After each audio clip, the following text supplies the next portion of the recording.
नौकरी करते हैं। पब्लिकों को पता चला।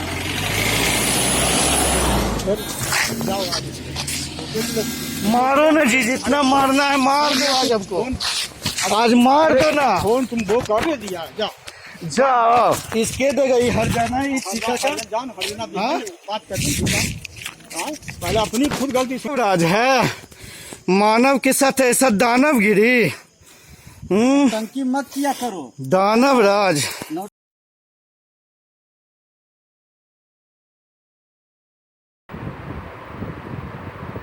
क्या घटना घटा है आपके साथ?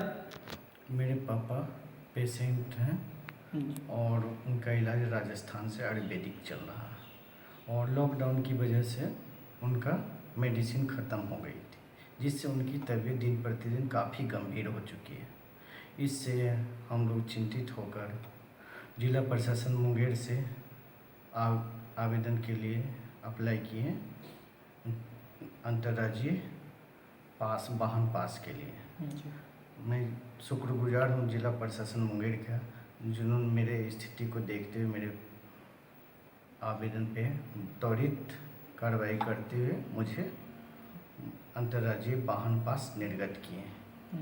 उसके बाद मैं 6/5/2020 को मैं राजस्थान के लिए अपने ड्राइवर के साथ निजी वाहन से प्रस्थान कर गया।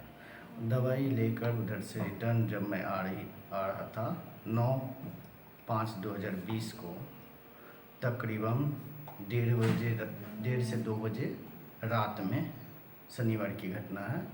सभी जगह से मैं बिल्कुल सभी जगह दिखाते हुए सारा चीज़ जो भी है चेक कराते हुए मैं प्रवेश किया मुंगेर लखीसराय मुंगेर रोड के बीच में हेमजापुर थाना के अंतर्गत बाहा चौकी है। वहाँ पे मेरे वाहन को रोका गया और बोला कि एंट्री करा लीजिए। मैं उतर कर अपना गया कि एंट्री कर लीजिए सर। तो वो पूछे कहाँ से आ रहे हो। मैं बोला राजस्थान से। जैसे ही मैं बोला राजस्थान कि वो लोग आपस में इशारा करने लगे और बोले रुको, कोई एंट्री नहीं होगा। बोले क्यों एंट्री नहीं होगा सर, सारा चीज़ है मेरा। जैसे बिहार में इन किए मेरा स्क्रीनिंग गोपालगंज में जो बिहार सरकार द्वारा लगी हुई है कैंप, उसमें मेरा COVID 19 स्क्रीनिंग भी हुआ है, जिसका मोहर भी मेरे हाथ पे लगा हुआ है। मैंने वो भी दिखाया और मैं नियम के साथ अपने पास बोले दिखाने, लेकिन मेरे पास वो देखने के लिए तैयार नहीं हो। बोले तुम बास लड़ाओगे हमसे, कानून तुम हमको सिखाओगे। इस तरह का अशब्द व्यवहार वो इस तरह करने लगे, गाली गलम। तो बोले सर इस तरह क्यों कर रहे हैं, हम नियम से चल रहे हैं, सारा चीज़ नियम को फॉलो करते हुए सभी जगह से आए, कहीं कोई दिक्कत आप इस तरह कर तुम हमको सिखाएगा। इस तरह करके वो मेरे साथ मारपीट पे उतारू हो गया और मुझे पिटाई भी किए हैं वो, जो कि वहाँ CCTV लगा हुआ है वहीं का बाहर चौकी के पास, उसमें सारा रिकॉर्डिंग होगा कैमरा में।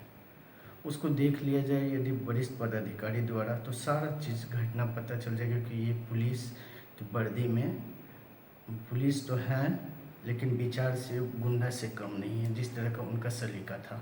जैसा कि आए दिन सुनने को आ रहा है कि बिहार के मुखिया DGP गुप्तेश्वर पांडे ने काफ़ी प्रोत्साहन कहा है कि जनता को बिल्कुल दिक्कत नहीं होना चाहिए। तो ऐसे में क्या कहना चाहेंगे और क्या चाहते हैं आप DGP से? DGP साहब बहुत अच्छे इंसान हैं और बहुत पब्लिक के लिए, आम जनता के लिए हमेशा जागरूक रहते हैं और अपने तरफ से पूरा प्रयास करते हैं वो कि किसी को पुलिस बल के द्वारा कोई ऐसा नहीं घटना हो कि पुलिस की छवि जनता में गलत जाए। लेकिन जस्ट हमारे मुखिया DGP सर के अपोजिट ये वर्दीधारी ASI के रंजन थे, उनके नेम प्लेट पे लिखा हुआ था पूरा गाली गलम पूरा मेरे साथ। और एक ASI और थे जिनका कि वर्दी पे नेम प्लेट नहीं था, वो मेरे साथ पिटाई भी किए। जब हम वीडियो बनाने की कोशिश किए, मेरे मोबाइल को ऊपर उछाल कर छीन कर ज़मीन पर पटक दिए।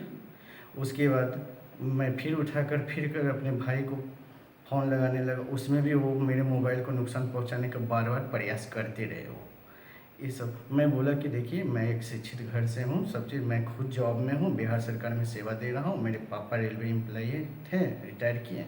और मेरे छोटे भाई जो अभी कोरोना महामारी में सब इंस्पेक्टर बिहार पुलिस में अपनी सेवा तत्परता से पटना में दे रहे हैं।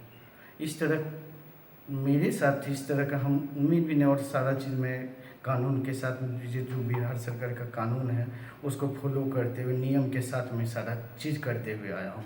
स्क्रीनिंग वगैरह सारा चीज़ कराकर जिला प्रशासन का पास, जो कि ये जिला प्रशासन का पास मुझे द्वारा निर्गत की गई थी, वो देखने के लिए तैयार नहीं हुए। मेरे पास मेरे वाहन में भी चिपका हुआ था पास, लेकिन वो ध्यान नहीं दिए। मेरे साथ मारपीट बहुत बुरी तरह से, जो कि उस सीसीटीवी कैमरे में रात के 1:30 से 2 बजे का फुटेज निकाला जाए तो सारा चीज़ इन लोग का एक क्रूरतम चेहरा सामने आ जाएगा। इसकी शिकायत अभी तक आप कहाँ की है? इसकी शिकायत मैं घबरा गया उस समय, वहाँ से मैं किसी तरह निकला अपनी जान को, क्योंकि वो लोग हावी थे कि रात का टाइम में कुछ भी इसको करेंगे तो कोई दिक्कत, कोई देखने वाला नहीं है। तो मैं वहाँ आने के बाद मैं 100 नंबर पे डायल किया और अपनी सारी घटना को मैं सिलसिलेवार ढंग से कंट्रोल रूम को सूचित तो किया। आगे क्या चाहते हैं आप? कंट्रोल रूम को सूचित किया, लेकिन उस समय मैं ये नहीं मालूम था बाहर चौकी किस थाना के अंतर्गत आती है। ठीक है, तो वो समय वो बोले कि ये तो नहीं मिल रहा है, तुम जानकारी अति करके, लेकिन मैंने सारा रिपोर्ट उनको सारा सूचना। तो बिहार के मुखिया डीजीपी सर से क्या चाहते हैं आप? बस बिहार के मुखिया डीजीपी साहब से बस मेरा प्रार्थना है कि जब मेरे जैसे पढ़े लिखे युवक से, जो कि कानून का पूरी तरह पालन करते हुए सारा डॉक्यूमेंट्स के साथ जब आ रहे थे, तो मेरे साथ जब इस तरह घटना हो सकती है तो और कमज़ोर अशिक्षित लोगों के साथ क्या करते हैं ये इस तरह के दरिंदे क्रिमिनल समझिए, इस तरह के मानसिकता वाले को। वो तो फुटेज दिखने के बाद दिख जाएगा किस तरह की मानसिकता वाले थे।